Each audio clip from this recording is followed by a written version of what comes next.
নমস্কাৰ বন্ধু বান্ধৱীসকল।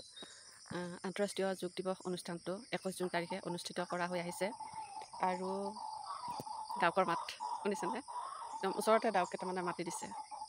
এই বছৰত আমাৰ অৱশ্যে 10তম যোগ দিৱস অনুষ্ঠান পালন কৰা হ'ব।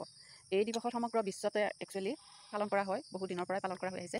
মই যিখিনি আচলতে জানো সেইখিনি আপোনালোকৰ লগত শ্বেয়াৰ কৰিব ওলাইছোঁ। গতিকে এই যুগটোৱে আমাৰ আচলতে দেহৰ, মনৰ, একচুৱেলি শাৰীৰিক, মানসিক আদি বহুত দিশত উন্নতি সাধন কৰে, লগতে দেহবিলাক নিৰোগী কৰে। কাৰণ ই আমাৰ স্পিৰিচুৱেল শক্তিটো, মানে ভিতৰত থকা যিখিনি আন্তৰিক শক্তি, সেই শক্তিখিনিক জাগ্ৰত কৰাত সহায় কৰে এই যোগ ব্যায়াম বস্তুটোৱে। গতিকে এই যোগ ব্যায়ামটো আমি সকলোৱে কৰিব লাগে।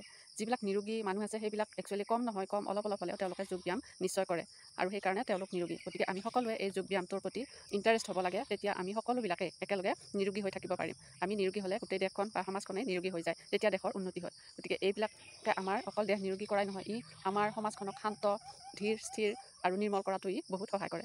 এই উপকাৰিতাবিলাকৰ প্ৰতি লক্ষ্য ৰাখিয়েই দ্য ইউনাইটেড নেশ্যনছ জেনেৰেল এছেম্বলিয়ে 2014 চনৰ 11 ডিচেম্বৰৰ পৰা 21 জুন তাৰিখটো বিশ্ব যোগ দিৱস হিচাপে স্বীকৃতি দিছে। গতিকে প্ৰথমে 2015 চনৰ 21 জুন তাৰিখে ফাৰ্ষ্ট যোগ দিৱস হিচাপে আমাৰ ইয়াতে পালন কৰা হয়।